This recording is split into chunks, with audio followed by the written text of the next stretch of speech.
Hello, my name's Damien Hasty. I run the Open and Candid website. Today I want to share with you a message that I published on my website in the last couple of weeks. It's a message particularly aimed at those of you still in fellowship. It's an open and candid message for those inside the Plymouth Brethren Christian Church. I am not an opposer.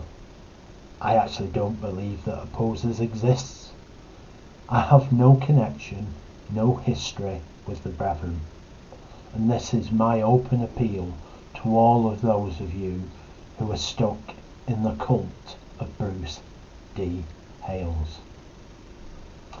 I've been contemplating writing this editorial for a number of months. I was reticent because I felt like it would sound patronising to those of you who have followed the Brethren doctrine all your lives. My decision to write it and to do this video came after establishing the level of profit that was made by companies owned or heavily linked to the family of your man of God, Bruce D. Hales. I think it would help if I give some information around my background.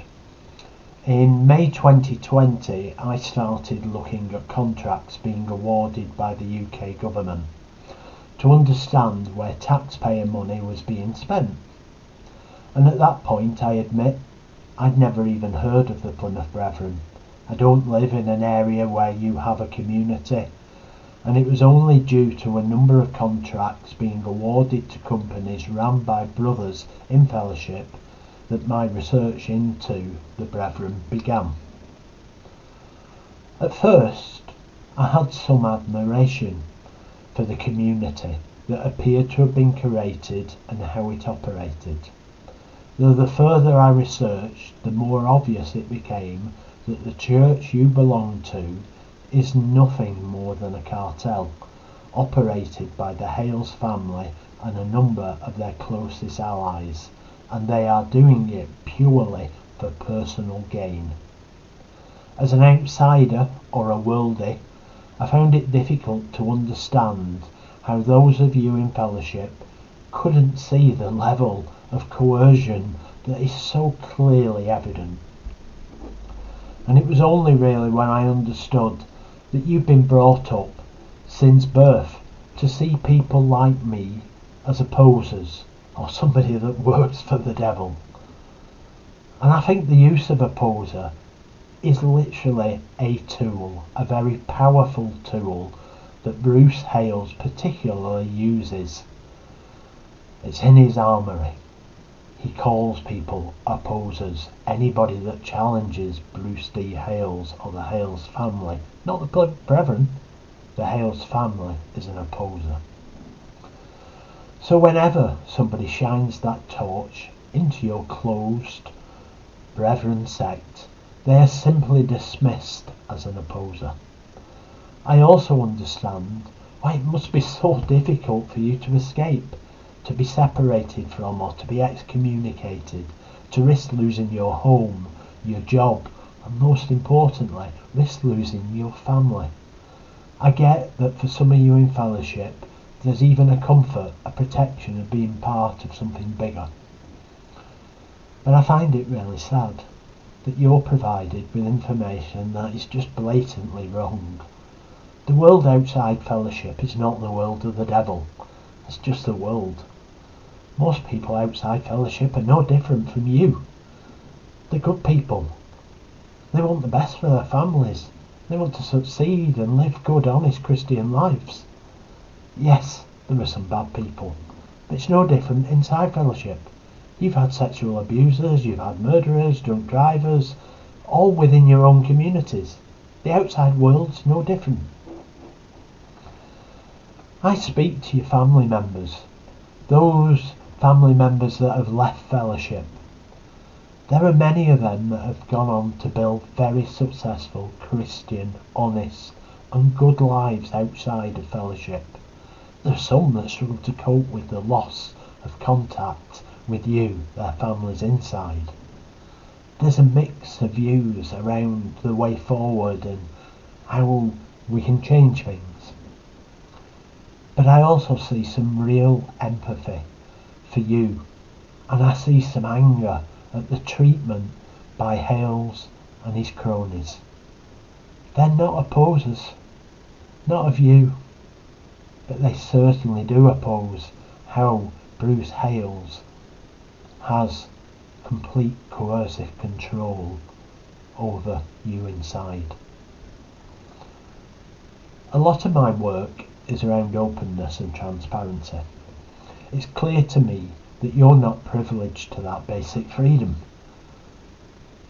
I have found in my research that the Hales family, so Bruce Hales and his sons Gareth, Dean, Greg and Charles, made around £500 million or $1 billion Australian dollars in post-tax profits from the COVID pandemic.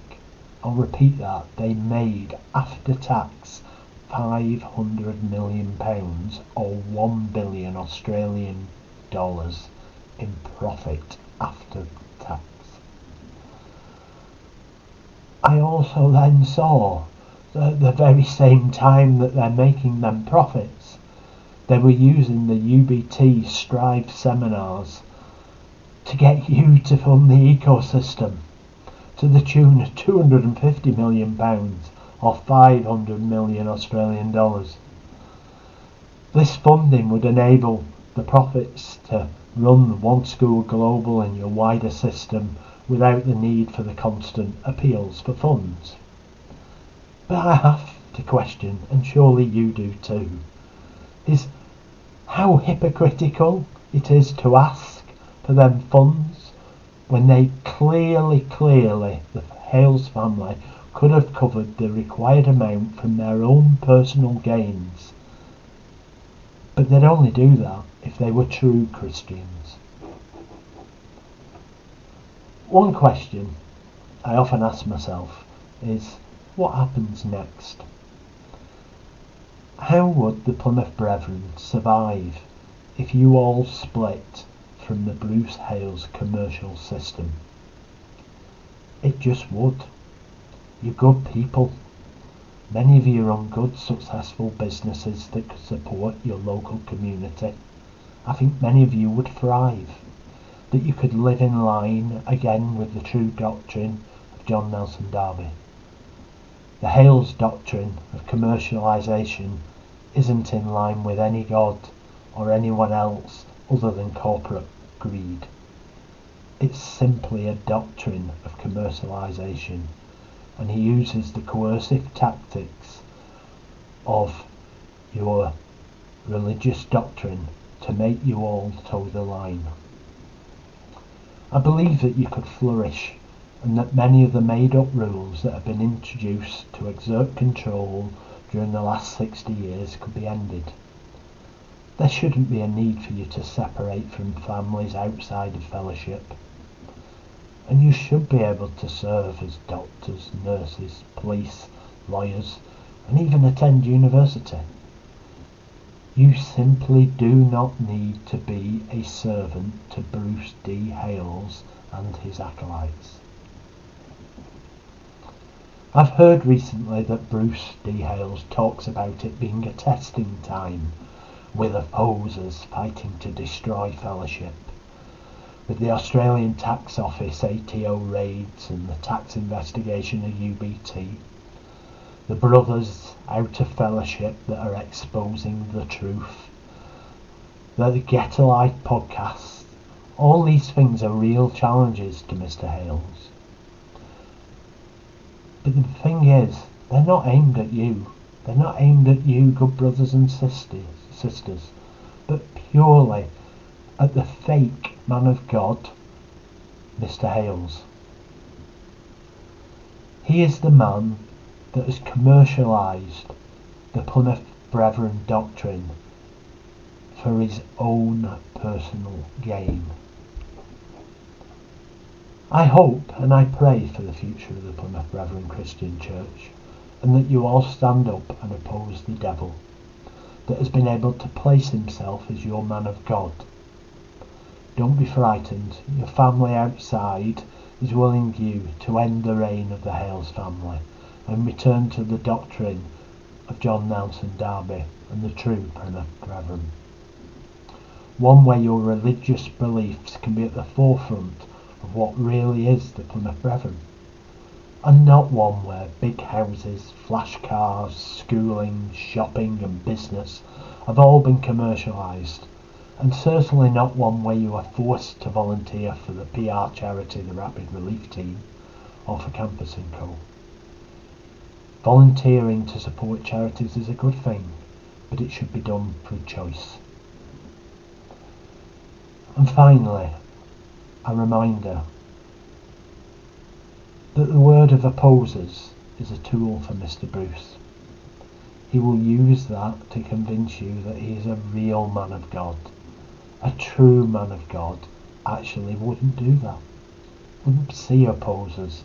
He would see those that are out of fellowship as future brothers and sisters who would want to come back into the fold or would want to join your sect.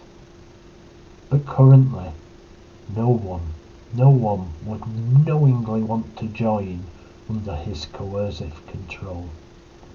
That is my message for you inside fellowship. Please